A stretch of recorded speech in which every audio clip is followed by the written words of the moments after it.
Halo, perkenalkan nama saya Alfiansyah. Pada kesempatan kali ini saya akan mempresentasikan mengenai pengembangan backend aplikasi tes Picostic berbasis API untuk proses rekrutmen di Universitas Pembangunan Jaya untuk mata kuliah metodologi penelitian. Untuk latar belakang dari pengambilan topik ini, yang pertama itu rumitnya tes Picostic, terutama pada tahap perhitungan skor. Kemudian pengolahan manual memicu resiko tinggi human error, memperlambat rekapitulasi, dan sulit membandingkan hasil antar kandidat. Nah, maka dari itu diperlukan nih infrastruktur digital di sisi backend berbasis API yang mampu melakukan perhitungan skor secara otomatis serta mengolah data kandidat. Nah, dari situ ada beberapa identifikasi masalahnya. Yang pertama, risiko human error, kemudian data belum terintegrasi, dan lambatnya pengambilan keputusan. Maka dari itu, saya merumuskan masalahnya. Bagaimana merancang dan membangun aplikasi tes epistemik yang mampu melakukan perhitungan skor otomatis dan fitur perbandingan kandidat untuk mendukung proses rekrutmen di Universitas Pembangunan Jaya. Untuk maksud dari penelitian ini, yaitu untuk mengembangkan sistem backend untuk mendukung digitalisasi proses pengolahan hasil tes Rikostik dalam rekrutmen staf di Universitas Pembangunan Jaya melalui otomatisasi perhitungan skor dan pengolahan data terintegrasi.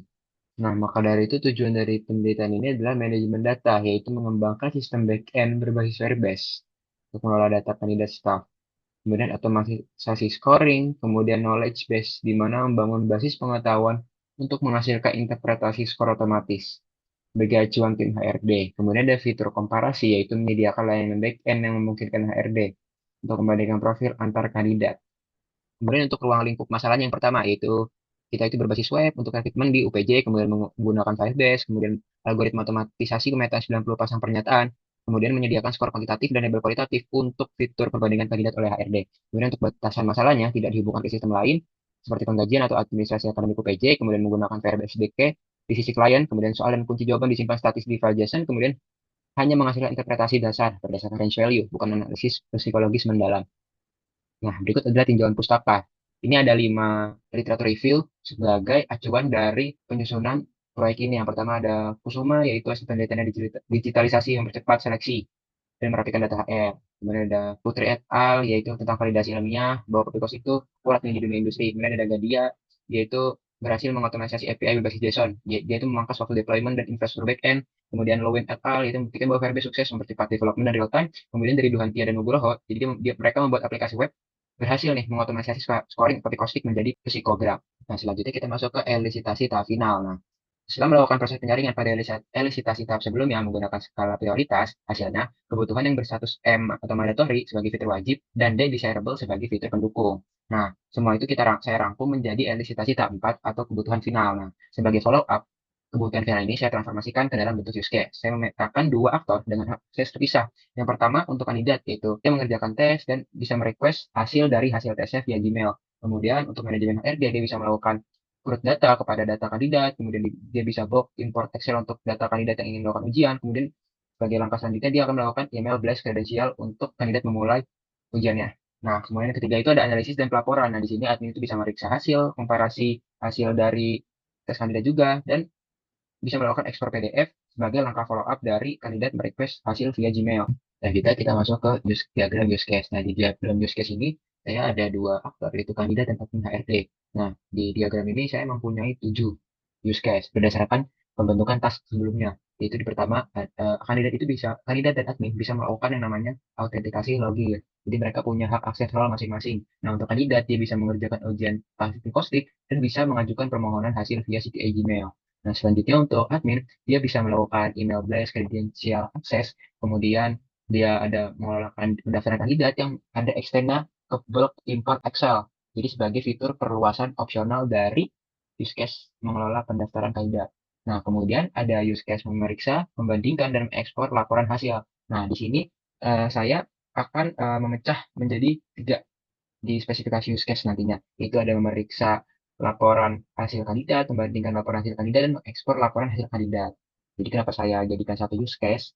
Karena mereka tuh mempunyai kaitan lah, satu sistem yang sama, saling berkaitan. Nah, kemudian kita masuk ke spesifikasi use case. Nah, saya mengambil contoh untuk spesifikasi use case untuk fitur utama aplikasinya, yaitu mengerjakan ujian tes public positif nih. Nah, aktor di sini itu adalah kandidat, kemudian yang triggernya itu adalah kandidat yang menekan tombol mulai ujian. Nah, untuk Preconditionnya ini kayak ini tidak boleh status ujiannya itu udah selesai atau completed. Nah, post conditionnya backend atau sistem akan mengupdate uh, status ujiannya menjadi completed. Di mana setelah dia melakukan completed itu, tombol ujiannya akan bersifat disable. Nah, berikut adalah basic flow-nya dari pengguna ke sistem. Jadi dia kayak berkomunikasi, kemudian ada alternatif flow-nya juga. Jadi di alternatif flow, ujian ini ada tiga skema. Yang pertama, jika user itu menyelesaikan kurang dari 15 menit, di mana itu adalah logik utama atau normal lah, normal flow-nya. Kemudian jika dia 15 menit dan habis belum selesai, akan ada tambahan 5 menit lagi. Dan jika lewat semua 15 menit ditambah extend 5 menit masih belum kelar juga, akan auto submit. Nah, dari spesifikasi tadi, dituangkanlah ke dalam activity diagram yang lebih jelas lah untuk memperlihatkan alurnya. Nah, dari sini kita start dari user, yaitu dia akan klik tombol login, kemudian backend akan atau sistem akan mengecek nih apakah dia sudah mengikuti tutorial atau belum. Nah, jika sudah, maka tombol ujian akan bisa diakses. Akan tetapi, masih ada satu kali checking lagi, yaitu untuk validasi status examnya, apakah sudah completed atau belum. Nah, dari situ sistem akan menambahkan field atau mengupdate field untuk melakukan startup ad, di mana di situ sistem akan mengatur titik awal waktu ujiannya untuk men-set timernya. Nah, set timernya itu ada di 15 menit. Tapi originalnya atau aslinya itu 20 menit, tapi hanya bisa diakses jika 15 menit itu sudah lewat. Nah, jika user sudah mengerjakan semuanya, maka ketika user submit, user akan ditampilkan sebuah laman atau jendela bahwa mereka sudah menyelesaikan ujiannya.